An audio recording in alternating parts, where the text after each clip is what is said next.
Good morning and good afternoon, everybody. I'm here with Sabine Schwirtz. Did I pronounce your name right? Really good. Oh, yeah, I nailed it. So Sabine is with us here today, and we're going to talk about new product development and launches. Sabine is with us, formerly with Lush, and now working in the cannabis business. Thanks for being with me here today. Gosh, thanks for having me. So we're going to talk about product launches. So maybe before we launch into this, I think Lush is really interesting. I would imagine that Lush is launching products all the time. Oh my gosh, all the time. I mean, it seems like you walk into the store, first of all, half a kilometer away, you know you're coming to one. And then you get in there, like, wow, look at there's just all this stuff everywhere. So they're launching products. How do they decide that this soap smell is going to sell, or that color, or whatever? So the thing I think is really interesting about Lush is a lot of companies actually identify what products they will and won't keep based off of market data, kind of, but also based off of sales. Like some companies have the data and then they make the product. Right. That's actually not really what Lush does most of the time. Most of the time, they're like, we know that these ingredients are really, really good. How do we utilize them? Which can be really, really effective. So a lot of the products that we know and love from Lush are because they had a purpose first and the audience came second. Yeah. That makes sense. But there are some examples.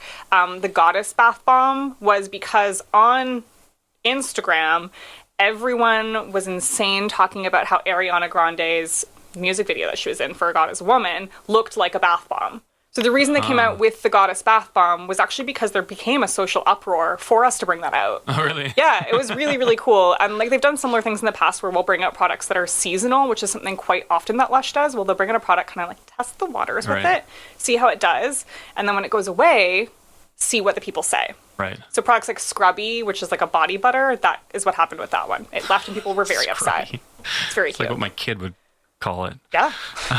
Yes, I noticed my wife had recently purchased a candy cane shaped, I think it's a bath bomb. Bubble bar. Oh, you're right. You know what happened is I put one in my kid's bath. Nothing. And it did you knew exactly what I was going to say.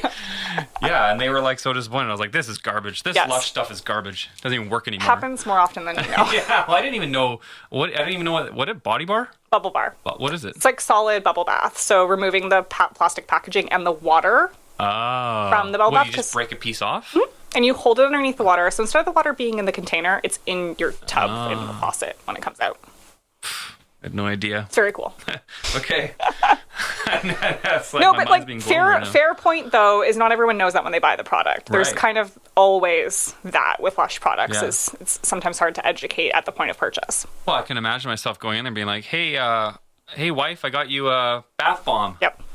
And she's like, these bath bombs suck. That happens all the time.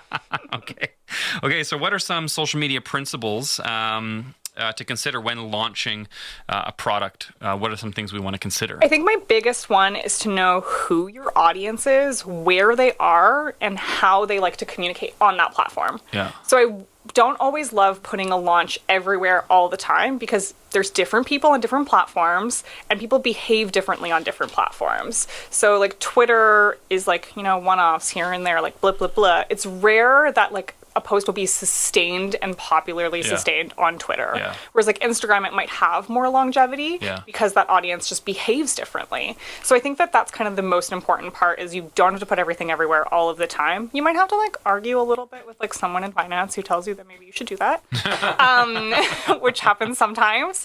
But yeah, you don't have to put everything everywhere. Just know who your person is and where they are. So when you talk about the longevity, I guess also within the social network, the difference between a story and a post on Instagram, for example. Totally. And they definitely all have value. Putting a story out, even if it only lasts for 24 hours, can still drive a lot of traffic because the reach is a little bit different. It might pop up differently for someone. A visual that disappears might be more exciting to click through. There's different pros and cons for all of the different reasons. How important is it for a story to get then placed in the permanent story area? What is that called? Highlights. Oh yeah, highlights, of course. Is there value in that? Do people look at highlights? I think people look at highlights when they're things that are important. So customer service information, packaging information, things that are kind of FAQ-y. Yeah. Or long term, I've seen people put customer favorites and customer highlights into that section. But I wouldn't say putting every single story into a highlight makes sense because people just don't check your highlights that often. Yeah, for sure. Okay, so when I'm looking at a social media profile of a brand and I'm seeing, you know, all these stories, all these highlights, I'm seeing lots of posts.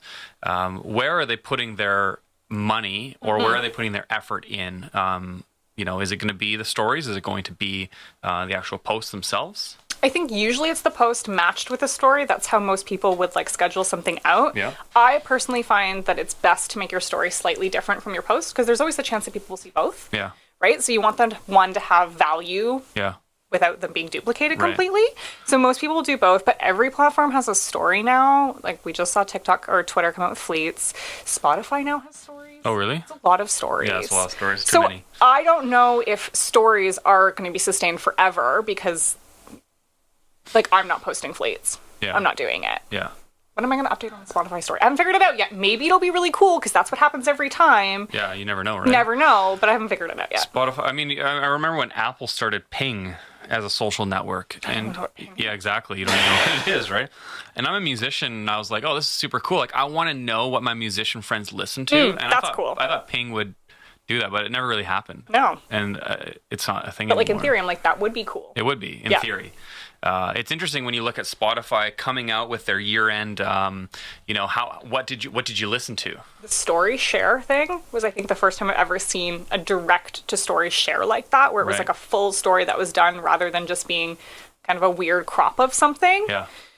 Very, very smart of them. Spotify's team is incredible. Yes. Incredible. That was in everybody's story who 100%. listens to Spotify. We're like, oh, I listen to WAP that much? Totally. A lot. That's disappointing. A weird amount of times. A weird amount of yeah. times. Like, oh, I don't know. Like, if it's that's only been good. out for like a month. How did it get to number one? I have no idea. Yeah. Okay, so what do you know about network externalities? Oh, okay. So they didn't have social media classes when I was in school. So I actually had to Google this one, but I think you can correct me. So it's like the demand for the product being driven by people purchasing the product. And in my brain, the easiest way to explain that is going to be word of mouth, digital word of mouth, UGC, or like when things get trendy. What's the UGC? UGC is user-generated content. It's my favorite thing ever because you need 5 to 7 touch points typically to get someone to make a purchase decision. And with it being user-generated, you're more likely to trust your friends. So if one of those touch points can be from your mom, probably not your mom actually, your best friend, Yeah. it's going to give you a little bit more of an elevated push. So user-generated content is like always my favorite. If you can utilize it in any way by either sending out things to individual users or resharing it on your channels, it's like the best thing ever. So, like, let me just make sure, like, I'm grasping what you're saying with user-generated content. So, if I really like Lululemon and I post a picture of me in Lululemon, that would be one aspect of this? Yes. Okay. What if I screenshot a story of theirs or an Still. image of theirs? Okay. What other examples could there be? Tweets are really easy if you retweet Yeah. something. I guess that kind of counts if a company would retweet your tweet. Yeah. You're the user and Right. they're retweeting it. Yeah. I think in-use photos is the easiest way to think about it when it comes Right. to like cosmetics, so like makeup. Right. Like in-use photos of people being like, here's my eyeliner. Yeah, That's a yeah. piece of I do that a UGC. lot. Yeah, you do it all the time. good Yeah, eyeliner. the hair videos. yeah. Yeah. I should do hair videos. But yeah, I love UGC. Okay. It's my favorite way. I fully believe, this is a hot take, not everybody in the industry believes this, so do with it what you will. I fully believe that people create the content they want to see. So if you're going to make content for a user, if you can be similar to what they're already creating for themselves, Right. or just use what they're already creating, that's the best way to reach that audience because they know themselves the best. Right. So you're saying that's interesting. So so I'm creating content I want to watch. Mm-hmm. Yeah, I think it's probably true. How many times do you rewatch your own Instagram story? I do. Well, that's embarrassing. People do. It's a thing. Yeah, You got to check in on yourself. Yeah, you're right. But it's embarrassing probably how much time I spend watching my own videos. I think Totally. to myself, boy, Well, like, this is better content than anyone's putting Why out. else do we have an Instagram besides just like document our own lives? Like Right. you love your own content. Yeah. Yeah, I do. It's shameful though. Mm-hmm. So I think an interesting thing about network externalities is also this idea that sometimes the more people that use the product, the better the product is. Totally. And sometimes the fewer people that use the product, the worse the product is. So clothing, for example, like I don't want to see other people wearing this shirt. Totally. I that is like appalling to me. And so clothing will often have a negative network externality where it's like the fewer people that use it, the better I'm with it. Or going in the outdoors, like going skiing or going hiking. It's like, well, you don't want other people there. The fewer, the better. But it's like Spotify. Well, the more people that use it, the better. You get better recommendations. You get better stuff listed. You can get referrals from friends, recommendations, and things like that. So it has a positive network externality. Or video games. You know, people want to play video games that a ton of other people play. Love a Twitch. And exactly. And so some things, it's like, okay, when we design a product, we want to think, okay, how do I design a product that is better when more people use it?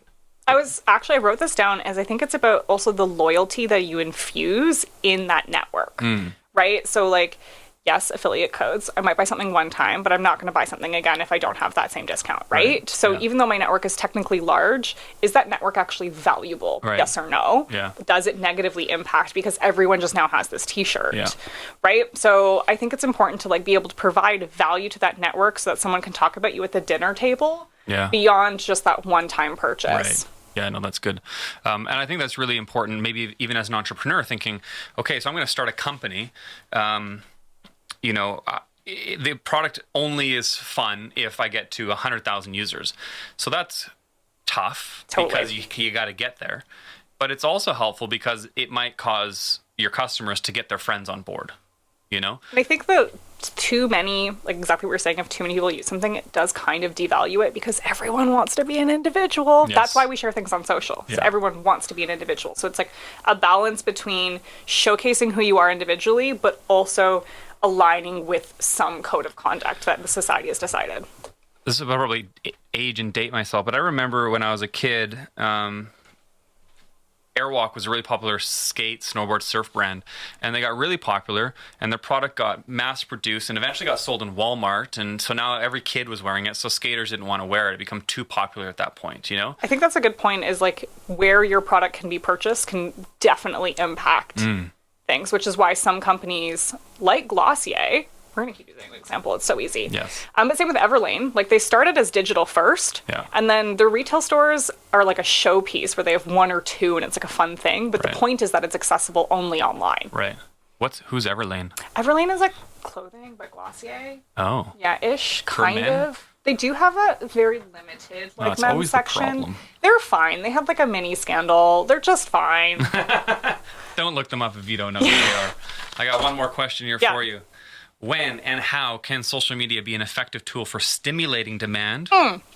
Okay, so I would say that just think about the caveats with us is we're way more social media literate than like my parents would be. So I don't always think that, again, affiliate codes and influencer marketing are going to be the end all be all because I know to recognize that as sales, right? So I think the best thing that you can do to stimulate demand is going to be small, kind of like grassroots initiatives that like build the hive mind. I think about it almost like inceptioning people, and UGC factors into that, where if someone sees your product enough times, they're going to be inceptioned into thinking they already need that product. So I think like the smaller kind of sendouts can be really, really effective with like nano and micro influencers rather than like huge influencers. But again, if you're new and you want to reach tons of people right away and you have the budget to be able to afford a big influencer, like do it. Right.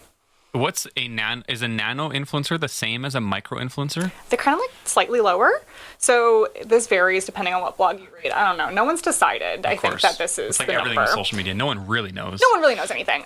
So nano influencers in my brain are like me, where I have under 5,000 followers. The people that communicate with me are my friends or my peers, a very, very close, tight-knit group where like my trust is more valued. So the reach is a lot lower because like 200 people see my Instagram story? Yeah.